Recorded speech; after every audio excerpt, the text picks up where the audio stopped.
عورت کے منہ میں ڈسچارج ہونا یہ بالکل حرام ہے، ناجائز ہے، گندگی ہے، اسلام میں اس کی قطعاً اجازت نہیں ہے۔ اور اگر ان ائمہ کا مذہب لیا جائے جو منی کو پاک سمجھتے ہیں، اس لیے میں یہ عرض کر رہا ہوں کہ بعض حضرات نے اس پہ فتویٰ دیا ہے کہ یہ چونکہ پاک ہے لہذا اگر یعنی کوئی شخص منہ میں بھی ڈسچارج ہو جائے تو یہ بھی جائز ہے۔ یہ 100% غلط فتویٰ ہے، اس لیے کہ جو حضرات اس کو پاک کہتے ہیں وہ بھی اس کو خبائث میں داخل کرتے ہیں، حرام چیزوں میں داخل کرتے ہیں۔ اس کا کھانا یا اس کا منہ میں ڈالنا وہ بھی جائز نہیں کہتے، تو اس لحاظ سے بھی یہ ناجائز ہے اور بہت ساری بیماریوں کا ذریعہ بھی ہے۔ دوسرا مسئلہ یہ ہے کہ اگر کوئی ڈسچارج نہیں ہوتا اورل سیکس کے ذریعے تو اس کا شرعی حکم کیا ہے؟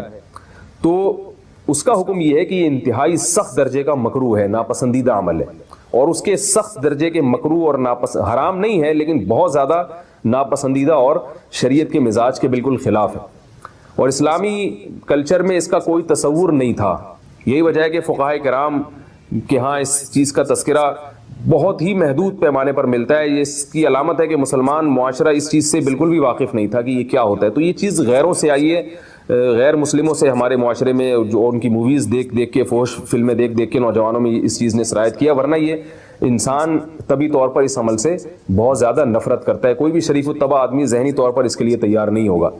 تو میں پھر بھی یہ کہہ رہا ہوں کہ بہرحال علماء اس کو ناجائز اور حرام نہیں سمجھتے، اس لیے کہ میاں بیوی ایک دوسرے سے جس طرح سے چاہیں استمتاع کر سکتے ہیں، لیکن سخت ناپسندیدہ بہرحال ہے اور مکروہ چیز ہے، اور اس قابل نہیں ہے کہ اس کی حوصلہ افزائی کی جائے۔ یہ اس کے بارے میں ہے کہ جب یعنی جو ہے وہ ادخال کیا جائے اس فم کے اندر، اس جو ہے مرد اس میں باقاعدہ جو ہے وہ تلذذ حاصل کرے۔ اگر ایسا نہ ہو بلکہ باہر سے استمتاع کیا جائے، جیسے بعض جگہ ایسا ہوتا ہے کہ کیا نام ہے، عورت کو اس چیز سے گھن آتی ہے کہ وہ اپنے منہ میں اس گندگی کو لے کر جائے، تو پھر بعض شوہر زوجہ کو مجبور کرتے ہیں کسنگ وغیرہ پر، تو یہ کم درجے کی کراہت ہے، یعنی یہ بھی ناپسندیدہ تو ہے مگر یہ اس درجے کا مکروہ، اس درجے کا ناپسندیدہ نہیں ہے۔ دوسری بات یہ کہ یہ جو میں نے پوری ڈیٹیل بیان کی ہے، یہ اس صورت میں ہے اس کے مکروہ اور ناپسندیدہ ہونا کہ عورت اس کے لیے ذہنی طور پر آمادہ ہو۔ یہ بات خوب یاد رکھیں، اگر عورت کو اس عمل سے گھن آتی ہے تو پھر مرد بیوی کو اس کام پر مجبور ہرگز نہیں کر سکتا، کیونکہ یہ نکاح کے جو ایگریمنٹ ہے، مقتضیات ہیں، اس کے خلاف ہے، یعنی یہ اس میں داخل نہیں ہے۔ عورت اپنے آپ کو ہم بستری سے تو نہیں روک سکتی، مرد جب چاہے گا بیوی سے ہم بستری کر سکتا ہے، عورت کو اجازت نہیں ہے، لیکن خاص اس عمل سے عورت مرد کو روک سکتی ہے اگر وہ ذہنی طور پر اس کے لیے آمادہ نہیں۔ یہ تو میں نے اورل سیکس سے متعلق کچھ فقہی احکام بیان کیے ہیں۔ دوسری بات یہ، اس کا بھی مسائل پوچھے جاتے ہیں کہ بعض مرد اپنی زوجہ کو مجبور کرتے ہیں غیر فطری طریقے سے ہم بستری کرنے پر، پچھلے راستے پر ہم بستری کرنے پر، تو یہ بات یاد رکھیں کہ ایسی صورت میں عورت پر اصل حکم یہی ہے کہ وہ ایسے مرد سے طلاق لے لے اور اس کو اپنے قریب نہ آنے دے، کیونکہ اس میں نقصان یہ ہوتا ہے کہ اگر عورت اس کام کی مرد کو اجازت دے دے تو کچھ وقت کے بعد اس کی اپنی نیچر تبدیل ہو جاتی ہے، اپنی فطرت بدل جاتی ہے اور اسے اس غیر فطری کام میں لذت آنا شروع ہو جاتی ہے۔ تو اپنے آپ کو گندگی سے بچانا یہ بہت ضروری ہے، اور اگر وہ یہ سمجھتی ہے کہ طلاق کے بعد اس کے دوبارہ نکاح نہیں ہوگا، اس کی زندگی تباہ نہیں ہوگی، تو پھر سخت مجبوری میں اگر مرد اس کو دھمکیاں دیتا ہے مارنے کی یا طلاق کی، تو ایسی مجبوری میں پھر اللہ کی رحمت سے امید ہے کہ گناہ صرف مرد کے کندھوں پر ہوگا۔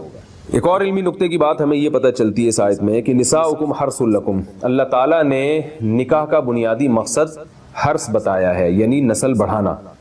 تو یہ جو فیملی پلاننگ والے آج جس دعوت کو لے کے چل رہے ہیں کہ بچے دو ہی اچھے، یہ جو پوری دنیا میں ایک تحریک چل رہی ہے، یہ قرآن و سنت کے 100% خلاف ہے۔ قرآن کے واضح نصوص اور احادیث تو اس بارے میں بہت ہی تفصیل سے ہیں۔ میری جو کتاب ہے ایک سے زائد شادیوں کی ضرورت کیوں، اس میں تقریباً 50 صفحے میں نے صرف اسی پر لکھے ہیں کہ اسلام نسل بڑھانے پر بہت زیادہ حریص ہے، اسلام چاہتا ہے کہ مسلمانوں کی نسل بڑھے۔ قرآن مجید میں ہے ان اللہ لا یستحی من الحق، کہ اللہ تعالیٰ حق بات بیان کرنے سے حیا نہیں کرتے۔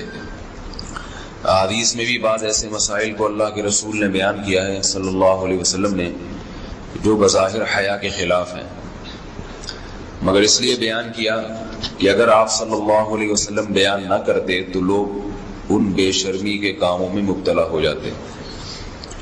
اسی وجہ سے میں بھی یہ ہمت کر رہا ہوں کہ ایک اور ایسا گناہ جس میں لوگ مبتلا ہیں، اور وہ ہے حیا کے خلاف مگر ہے بہرحال شریعت کا مسئلہ اور لوگ اس میں گناہ میں مبتلا بھی ہیں، اس لیے بتانا ضروری ہے۔ وہ یہ ہے کہ لوگ شادی کے بعد بھی آج کی نوجوان نسل زوجہ سے، بیوی سے غیر فطری طریقے سے ہم بستری کرتے ہیں۔ انٹرنیٹ پہ بیہودہ فلمیں دیکھتے ہیں تو جو چیز انگریزوں کی دیکھ رہے ہیں کہ ان کے کلچر آہستہ آہستہ میڈیا کے ذریعے ہمارے معاشرے میں بھی آ رہا ہے۔ اللہ کے رسول صلی اللہ علیہ وسلم نے لعنت فرمائی ہے، ایک روایت میں ہے کہ اللہ اس کی طرف دیکھے گا نہیں کہ جو اپنی زوجہ سے پچھلے راستے سے ہم بستری کرے گا۔ یہ بیماری بھی، یہ گندگی بھی لوگوں میں پھیلتی جا رہی ہے، خاص طور پہ جن کو لڑکوں سے بدفعلی کی عادت پڑ جائے تو وہ زوجہ سے فطری راستے سے ہم بستری نہیں کرتے۔ اللہ نے فرمایا کہ نساؤکم حرث لکم، یہ تمہاری زوجات ہیں، بیویاں ہیں، یہ نسل بڑھانے کے لیے ہیں۔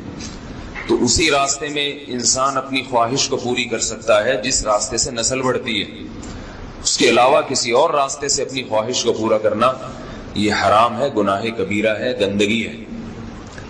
ہمارے پاس کیسز آتے ہیں، ایک پاک دامن لڑکی کی شادی ہوتی ہے، لڑکا بھی بظاہر بڑا نیک، لیکن کیا ہے، لڑکا چونکہ ٹھرکی ہوتا ہے، شہوت کا درندہ ہوتا ہے، تو وہ یہ نہیں دیکھتا کہ میں اپنی بری خواہش مٹانے کے لیے میں اپنی زوجہ کو غیر فطری طریقے پر مجبور کیسے کر سکتا ہوں، تو مجبور کرتا ہے پھر اپنی بیوی کو۔ اس میں جو عورتیں زیادہ پاک دامن نہیں ہو، نیک نہ ہو، یا ان کو یہ ڈر ہو کہ طلاق ہو گئی تو ہم کہاں جائیں گے، وہ پھر اپنے شوہر کے ساتھ اسی غیر فطری طریقے پر آمادہ ہو جاتی ہیں، اور اس کا عذاب اور اس کا وبال یہ ہوتا ہے کہ کچھ دنوں میں ان کو بھی اسی کی لت پڑ جاتی ہے۔ انسان جب بھی کوئی غیر فطری راستہ اختیار کرتا ہے، آخرت کا عذاب تو بعد میں، دنیا کا عذاب یہ آتا ہے کہ پھر اس کو لذت فطرت میں آتی نہیں ہے، پھر جو راستہ اللہ نے رکھے اس میں اس کو لذت نہیں آئے گی، پھر وہ گندگی میں ہی گھسنے کی کوشش کرے گا، اس کی بھی فطرت خراب ہو جاتی ہے، اور جس کے ساتھ یہ بدفعلی کی جائے اس کی بھی فطرت خراب ہو جاتی ہے، وہ بھی پھر کسی کے قابل نہیں رہتے۔ تو اپنے جان پر رحم کرنا چاہیے۔ ہم انسان ہیں، ہم درندے نہیں ہیں، ہم گھوڑے نہیں ہیں، ہم گدھے نہیں ہیں، ہم جانور نہیں ہیں، ہم انگریز نہیں ہیں۔ انگریز نے تو حیا اور شرم کی تمام حدود کو توڑ دیا ہے، وہ تو درندے بن چکے ہیں، ہم تو درندے نہیں ہیں، ہم تو حلال کھاتے ہیں، پاک صاف رہنے کی کوشش کرتے ہیں، تو ہم ان کی جو کلچر دیکھ دیکھ کے ہم ویسے درندے بننے کی کوشش کیوں کریں؟ تو یہ بہت بڑا وبال ہے، بہت بڑی برائی ہے جو ہمارے معاشرے میں آہستہ آہستہ جڑ پکڑتی جا رہی ہے، اور اس سے بیماریاں بھی پھیلتی ہیں۔ غیر فطری طریقہ ہے، بیماریاں بھی پھیلتی ہیں۔ ایسے کیسز آتے ہیں کہ جناب وہ مرد مجبور کر رہا ہے بیوی کو، اور وہ بیوی جو ہے ساتھ نہیں دیتی تو پھر اس کو طلاق کی دھمکیاں دیتے ہیں، ایسے کیسز بھی آتے ہیں۔ اور یہ بھی آتا ہے کہ مرد جب اپنی بیوی کو غیر فطری طریقے پر مجبور کرتا ہے، بیوی آمادہ نہیں ہوتی، تو مرد پھر یہ دھمکی دیتا ہے کہ بھائی میری خواہش تو تم سے پوری ہوتی نہیں ہے، پھر میں دوسروں کے پاس جاؤں گا۔ تو یاد رکھیں، جس عورت کا شوہر یہ دھمکی دے اس کو کہ میں زنا کروں گا اگر تم نے میری خواہش پوری نہیں کی غیر فطری طریقے سے، تو عورت اپنے شوہر سے کہہ دے کہ جاؤ تم کہیں اور جا کے منہ کالا کرو، تمہاری فطرت میں گندگی ہے تو یہ مجھے گندا بنانے کی کوشش نہ کرو، اس کو زنا کرنے دیں، وہ اللہ آخرت میں اس سے بھگتے گا۔ ہر بیماری کا اللہ نے علاج رکھا ہے۔ اللہ کے رسول صلی اللہ علیہ وسلم نے فرمایا، صحیح بخاری کی حدیث، ما انزل اللہ من داء الا انزل له دواء، کوئی بیماری ایسی نہیں ہے جو اللہ نے نازل کی ہو اور اس کے لیے دوا نہ رکھی ہو دنیا میں۔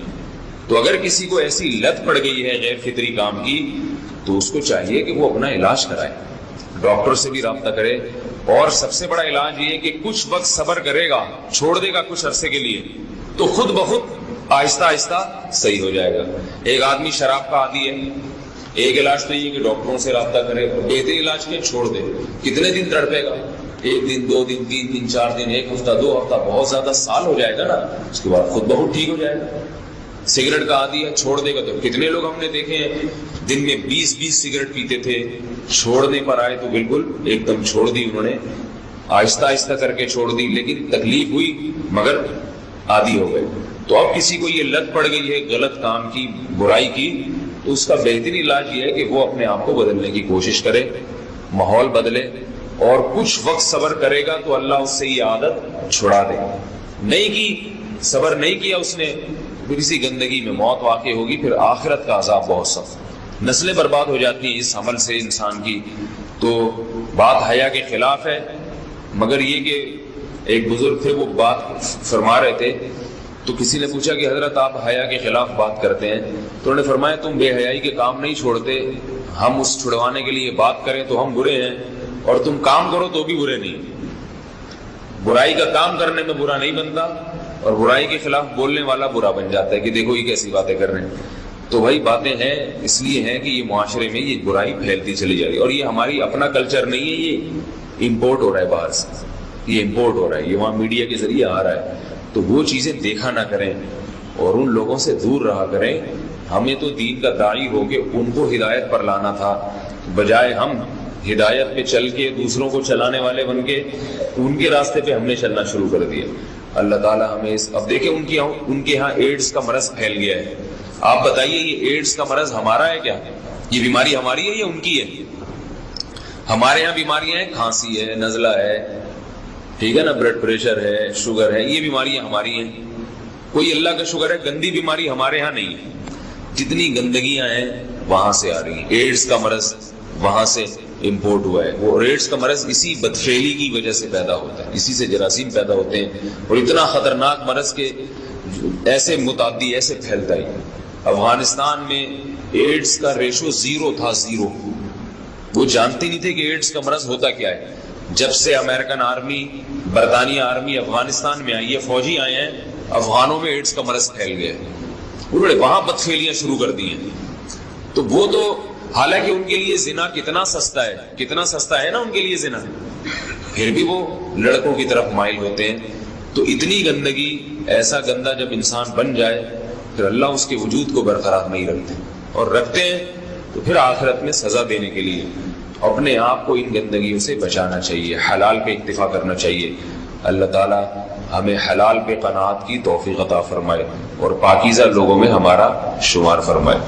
تو میرے بھائی زنا کا بھی ایسا ہی ہے، تھوڑی دیر کا مزہ ہے، لیکن جو نیچرل مزہ تھا، آپ کا گھر بار آباد ہو، محبتیں ہوں، میاں بیوی کا ریلیشن، عورت کو شوہر پہ اعتماد، شوہر کو بیوی پہ اعتماد، یہ لبرل لوگوں میں یہ سب اعتماد کی ایسی کی تیسی۔ میں تو ایسے ایسے حالات جانتا ہوں جو سیکولر لبرل، نام نہاد لبرل ہے نا، جو بڑے پراؤڈ مائنڈڈ بنتے ہیں کہ ہم ملاؤں کو نہیں مانتے، یہ ملا کے، ایسے ان کے حالات ہوتے ہیں۔ بڑی لبرل سی ایک انٹی سے شادی کر لی، کسی پہ میں الزام نہیں لگا رہا، چپ رکھ رہے ہوتے ہیں ان کے پرسوں میں بیگم کے کہ یہ جو کہہ کے جا رہی ہے کہ میں طارق روڈ مارکیٹ میں شاپنگ کرنے جا رہی ہوں تو لوکیشن سے ہم ٹریس کریں گے کہ یہ جا بھی وہاں رہی ہے۔ یار جب بیوی پہ یہ شک پیدا ہونا شروع ہو جائے تو لائف تو گئی نا، ختم نا۔ بیوی پہ یہ شک کیوں ہو رہا ہے؟ کیونکہ اپنی حرکتیں ٹھیک نہیں ہیں، اپنی حرکتیں ٹھیک نہیں ہیں۔ ان کو پتا ہے کہ ہم جب برے ہیں، ہم ادھر ادھر پتہ نہیں کام مکالا کرتے ہیں تو ہماری بیوی بھی ہو سکتا ہے کر رہی ہو۔ تو یار یہ کوئی زندگی ہے؟ سوچو ہے۔ عورت کو شوہر پہ اعتماد نہیں ہے کہ پتہ نہیں یہ جمشید کا نمبر ہی ہے یا جمشیدہ ہے یہ، اور مرد کو بیوی پہ اعتماد نہیں ہے کہ پتہ نہیں یہ سلطانہ ہے یا اصل میں اوریجنل سلطان نہ ہو کہیں ہے۔ تو یہ کوئی زندگی ہے؟ اس کو تھوڑی ریلیشن بولتے ہیں۔ اس سے تو بہتر تھا کہ تم شادی نہ کرتے یار۔ ایسے شکوک ایک دوسرے پہ، شوہر باہر ملک چلا جاتا ہے، وہ بیوی پہ شک کر رہا ہوتا ہے، میں یہاں ہوں پتہ نہیں وہ کیا کر رہی ہے وہاں، عورت کو اس پہ شک ہوتا ہے کہ وہ وہاں پتہ نہیں کیا غلغباڑے کر رہا ہے۔ یہ ہے مذہب سے بغاوت کا بولو نتیجہ۔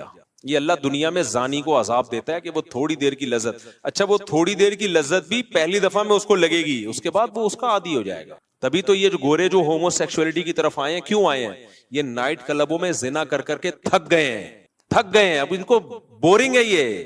ہمارے یہاں نا ایک صاحب امریکہ گئے اور یورپ گئے، کہتے ہیں گورے اتنے اچھے ہیں کہ وہاں چڑیاں پہنی ہوئی عورتیں گھوم رہے ہیں، گورے دیکھتے ہی نہیں، اور ہمارے ٹھرکی جا کے نا ایسے ایسے جھانک جھانک کے، ایک ہفتہ تو ہمارے ٹھرکیوں کا لڑکیاں دیکھنے میں گزرتا ہے، اس کے بعد جاب تلاش کرتے ہیں وہ۔